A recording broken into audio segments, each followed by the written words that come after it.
sahod ngayon is magkano? Magkano ang sahod?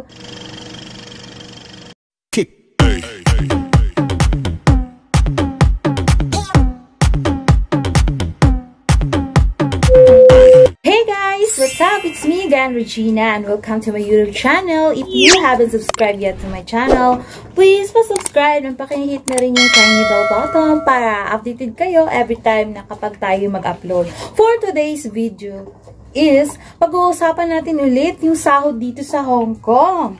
Year 2025, magkano na nga ba ang sahod dito sa Hong Kong?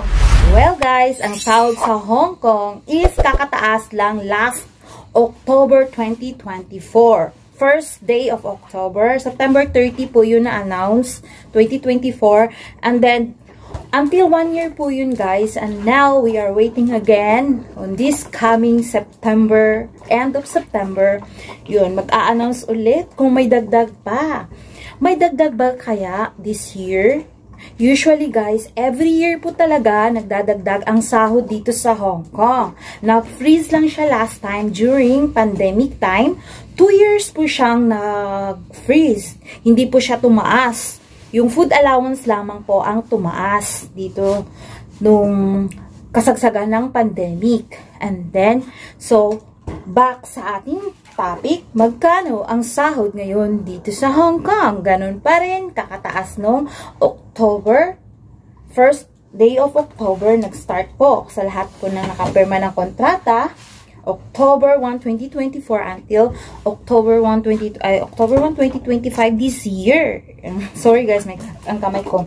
Covered po yan siya. So, waiting for new, ano naman po, minimum salary sa susunod na kung taasan. Pero for sure, tataasan talaga guys. Kasi simula nung pumunta ako dito, since 2014, dumating po pala ako dito sa Hong Kong, 2014, yearly po talaga siya nagtataas. So, yun na nga ang nabanggit ko, na-freeze lang siya. Hindi siya nagtaas ng 2 taon nung grabe yung pandemic. So, again, to finalize, ang sahod ngayon is magkano? Magkano ang sahod? 4,990 Hong Kong dollars per month. Yung monthly salary po lahat ng mga domestic helper dito sa Hong Kong. Yun po yung minimum salary. And then yung food allowance naman po is 1,236. Yan po. So, ang sahod is 4,990 Hong Kong dollars. Magkano nga ba ito sa Philippine pesos? So, check natin guys kung magkano ngayon ang rate ng 4,990 Hong Kong dollars to Philippine pesos. So, a total of, ayan po yung equivalent, ayan, 36,732.63. So, almost 37,000, almost 37,000 po sa rate ngayon. So, yun po yung monthly salary ngayon sa mga domestic helper dito sa Hong Kong. Yung pong minimum na pasahod dito sa Hong Kong. Plus 1,236 para sa food allowance. Yung food allowance naman guys, is hindi po kami lahat dito nakakatanggap ng food allowance. Nakadepende po ulit yon sa mga amo. Na-vlog ko na po to. Lagi ko na pala itong nag-vlog. So, gusto ko lang mag-update ulit this year kasi hindi pa ako nagagawa ng vlog for year 2025 regarding sa sahod sa Hong Kong. So, yun lang guys. 1,236 yung food allowance. So, magkano ito sa Philippine pesos? So, let's try natin tingnan natin. Magkano yun? 1,236. Ang uwi no, 1,236 Hong Kong dollars to Philippine pesos. Magkano? A total of 9,000 pesos. So, di ba guys, ang laki? Wow, 9,000, di ba? 9,000 yung food allowance, then 37, almost 37,000 pesos yung sahod. Ganun po. Ang laki na, diba? Almost 40,000. So, maybe this year, magtataas na naman ulit. So, arat na, guys! Mag-apply na kayo dito sa Hong Kong. Paano mag-apply? Siyempre, punta po kayo sa mga agency. Ngayon po, online, marami na po kayong makikita na mga agency po ngayon. Kasi ngayon, napaka-easy na lang. Through online na lang talaga. Kasi dito sa Hong Kong, kung matyaga ka lang sa mga site na yan, like Helper, Library, yung, ano pa yung isa? Kalimutan ko, guys. Sa marami ngayong agency, makikita niyo naman sa Facebook. Yan, may mga ka-vlog, mga vlogger din dito nagpo-promote dito sa Hong Kong na mga agency. Yun. So, what are you waiting for? Yun nga lang, guys, may konting gastos talaga. Kailangan mo muna talagang gumastos dito papuntang Hong Kong. Pero, huwag nyo nang intindihin yung gastos dahil mababawi nyo rin yan after 3 months. Kung tutuusin, 1 month lang. Pero, syempre, kailangan din natin mga pasensyahan nyo na ayos na yun, ay, charot. Kaya, vlog muna tayo saglit. So, yun na nga guys, uulitin, yung food allowance po, nakadepende po yun sa amo. Pero kung ikaw naman ay hindi satisfied sa pinapakain ni amo, so, antayin mo lang yung after 3 months. Kasi 3 months, kapag baguhan ka po sa amo, is under observation ka pa po for 3 months. Ayan po. So, hindi ka po kasama dito muna sa mga statutory holidays. Yeah, for sure, every day off, may day off ka kaagad. Kahit anong day ka nag-start, like for example, dumating ka sa bahay ng amo mo ng Friday, tapos yun, napag-usapan ninyo ni amo na every Sunday yung day off mo. Siyempre, kahit Friday ka dumating, automatic na po yan na day off mo na po every Sunday. Pagka Sunday niyan, kahit 2 araw ka pa lang, day off mo kaagad ng Sunday. Ilabas ka agad niyan.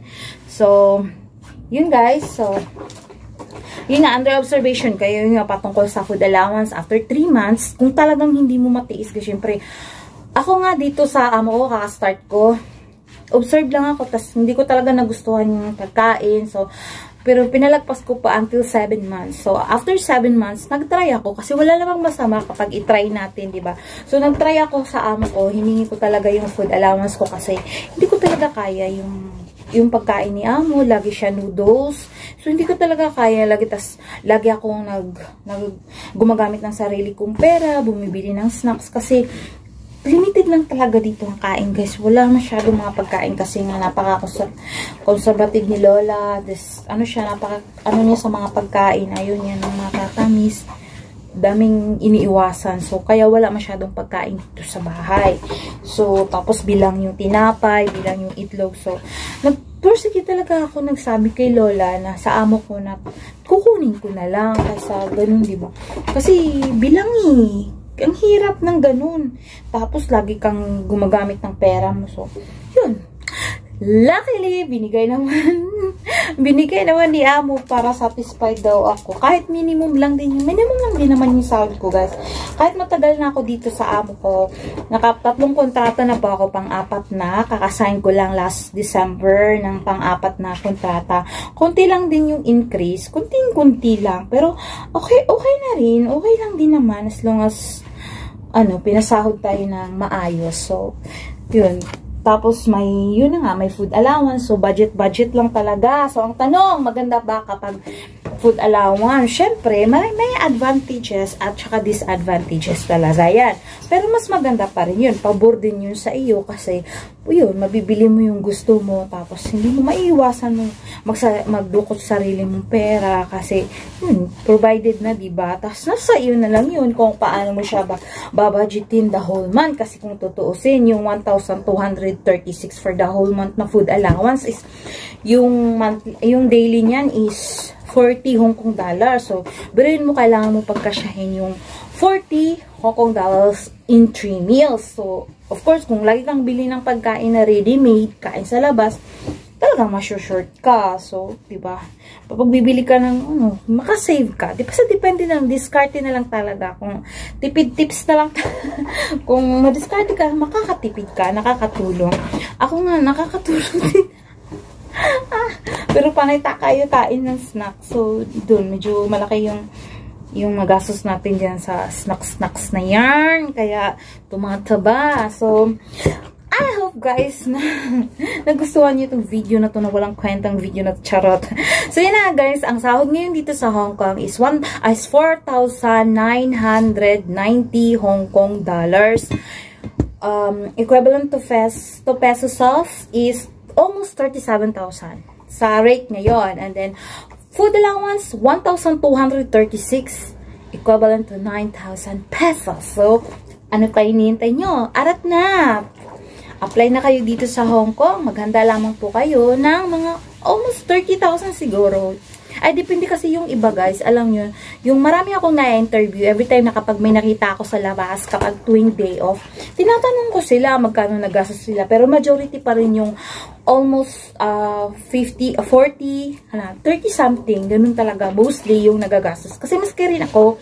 So, kung kukuntahin ko, siguro mga 50 din sa akin kasi included na po yung transportations, allowance, yung gano'n. Siyempre, lalo na pag nagpapalo up ka ng mga papers mo, so pamasahe, lalo na kain. Diyos ko, ang kain, guys. Hindi ako pwede kalimutan.